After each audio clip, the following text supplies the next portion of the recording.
cruel business, this, but one player's injury can become another player's opportunity to launch a career. The Ducks, who had been following the rest of the NHL and looking to youthful legs to propel them, have now been forced by injuries to accelerate this reverse aging process.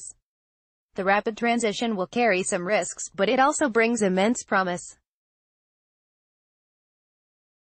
Advertisement. The Ducks announced Corey Perry had undergone surgery to repair the medial collateral ligament and meniscus of his right knee Wednesday, with an expected recovery period of approximately 5 months. The 33-year-old right wing was injured during the warm-ups Monday before the team's exhibition game against Arizona. General manager Bob Murray said Perry's knee just popped, and that Perry had experienced problems before. He usually needs about 10 to 15 minutes to walk away from something, but he wasn't walking away from this, Murray said through a club spokesman.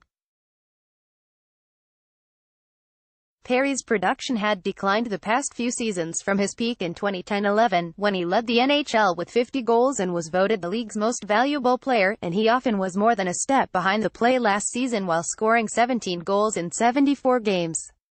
His experience and ability to get on opponents' nerves still had value. That same savvy and annoyance factor were the prime assets last season for center Ryan Kesler, 34, who played on a painful arthritic hip and scored only 8 goals in 44 games. Between Perry, Kesler, who hasn't set a timetable for his season debut, and 34-year-old right wing Patrick Eaves, who is recovering from shoulder surgery and is likely to miss the first 10 games, the Ducks will have $18.825 million in salary not on the ice to start the season. And yet, maybe there's a silver lining, Murray said of losing Perry. Perhaps we should have fixed his injured knee before now. He's a competitor and he tried to play through it. The Ducks also will have the consolation of seeing young players try to grow into roles they might not have been given if Perry, Kesler, and Eaves were ready to start the season and if restricted free agent winger Nick Ritchie were under contract. The Ducks' 7-4 exhibition victory over the Kings on Wednesday at Anaheim showcased several forwards who appear poised to play important minutes and bring productive energy to a team that will be sternly tested to make the playoffs in the West.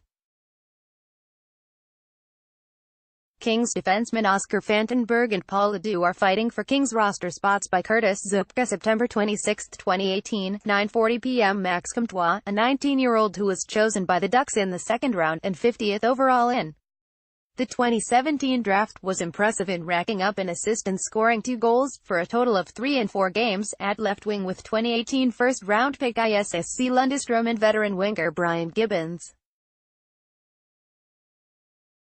Lundestrom is likely to go home to Sweden to gain muscle and experience, but Comtois appears to be a keeper. Said does 20-year-old center Sam Steele, a first-round pick in 2016.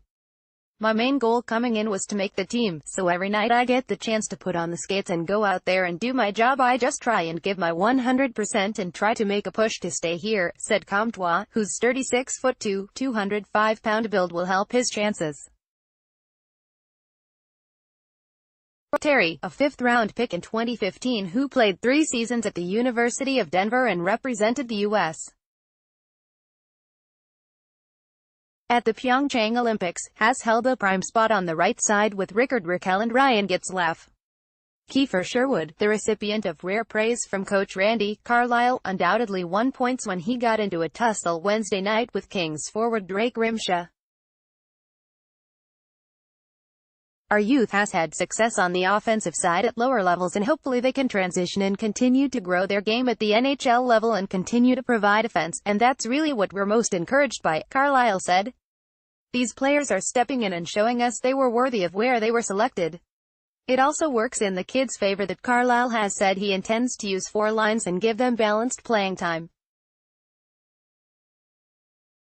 If he stays true to his plan, that means the kids won't be limited to occasional duty. We're missing 4 or 5 guys that were on our hockey club and are NHL players. That's got to be a feel-good story for the kids that are here, trying and vying for position, Carlyle said. Does he feel good about them? Coaches never feel good. They're always worried about what's going to come, what's going to happen tomorrow because our life changes from win to win, period to period, shift to shift, he said.